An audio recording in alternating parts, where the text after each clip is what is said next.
Was this a difficult decision to make, or was it very easy in the end, Ronnie?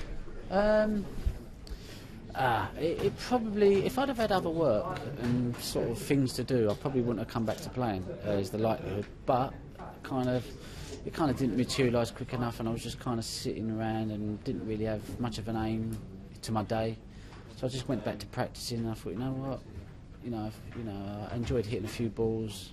The ranking system's changed. I don't have to enter every other tournament. So in my heart, I thought I could come back to play and hopefully still compete and do myself some justice by playing. So, when I looked at the overall picture of things, I just thought maybe I need to come back to play just for my own kind of routine, if you like. It wasn't a decision I took lightly. It was just one for my health more than anything.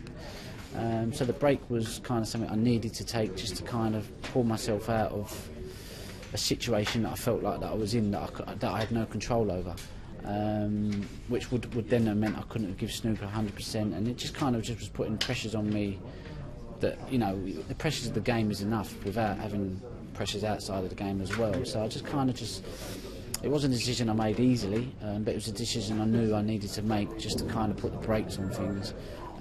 But always in the back of my mind, I was never ready to retire. I didn't want to take a break after the World Championships. That was never my intention. I would have come back and played immediately. I was ready. I can play 365 days a year, 6 hours a day. I just, you never get tired of something that you love doing. So there was never an issue of that. But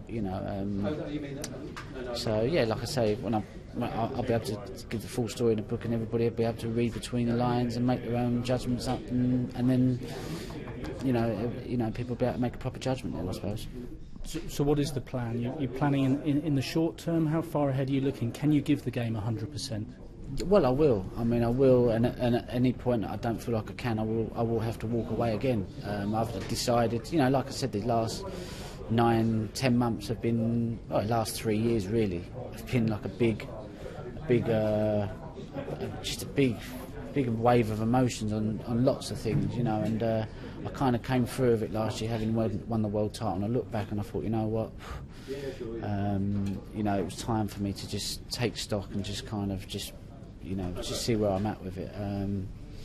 But like I say, long term I'd like to be playing for the next 7-8 years, ideally, but I can't have a long term plan of it really. I need to take it step by step, tournament by tournament, and that's the reality of it. How competitive can you be coming back, do you feel? Because you've got 6 weeks of practice between now and the start of... 6 weeks, I don't even know, is it really? Oh.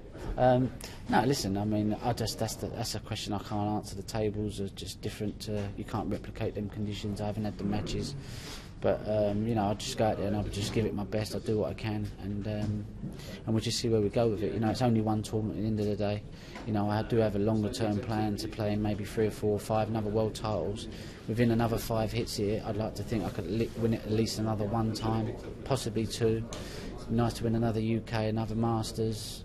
Be nice to, to just add a few more victories in there, and to entertain and perform, to the crowd, and just show them what I could do. Like last year at Sheffield was a great tournament for me, and it'd be nice to entertain the fans again.